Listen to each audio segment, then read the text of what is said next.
Bhadrachalam RD office లో ఇక్కడ అందరు అధికారులు, జిల్లా స్థాయి అధికారులతో శ్రీరామనవమి కోసం ఏర్పాట్ల గురించి సమీక్ష నిర్వహించడం జరిగింది.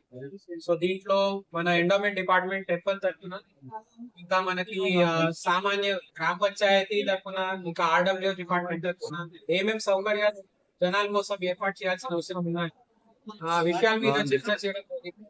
అందరికి సూచనలు ఇవ్వడం జరిగింది. దీంట్లో మన ఎస్పీ గారు కూడా ఆయన సలహాలు, ఆయన అనుభవంతో ఉన్న పాయింట్స్ గురించి మాట్లాడారు.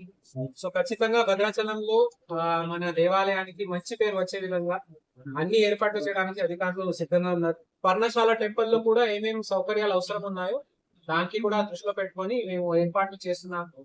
ఖచ్చితంగా ఈసారి శ్రీరామనవమి ప్రశాంతంగా, ఏది ఇబ్బంది రాకుండా మేము నిర్వహించడానికి సిద్ధంగా అవుతున్నాము.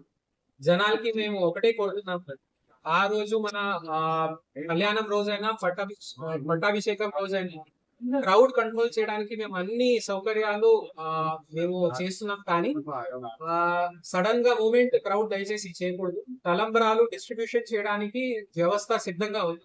అందరికీ తలంబరాలు మేము డిస్ట్రిబ్యూట్ చేయడానికి సిద్ధంగా ఉన్నాము. ప్రసాదం కూడా సిద్ధంగా డిస్ట్రిబ్యూట్ చేయడానికి సిద్ధంగా ఉన్నాము. ఒక అర్ధ గంటలో సడన్ మూమెంట్ చేసుకుని ఎవరు ఒత్తిడి అన్నెసెసరీ పెట్టకూడదు. అందరికీ మేము ఇస్తాం. సో నీళ్లు కోసం కూడా ప్రత్యేకంగా ఏర్పాట్లు చేయడానికి మేము ప్లాన్ చేస్తున్నాం. అందరికీ మేము స్వాగతిస్తున్నాము. మన దేశానికి దక్షిణ అయోధ్య మనం భద్రాచలంకి అంటాం.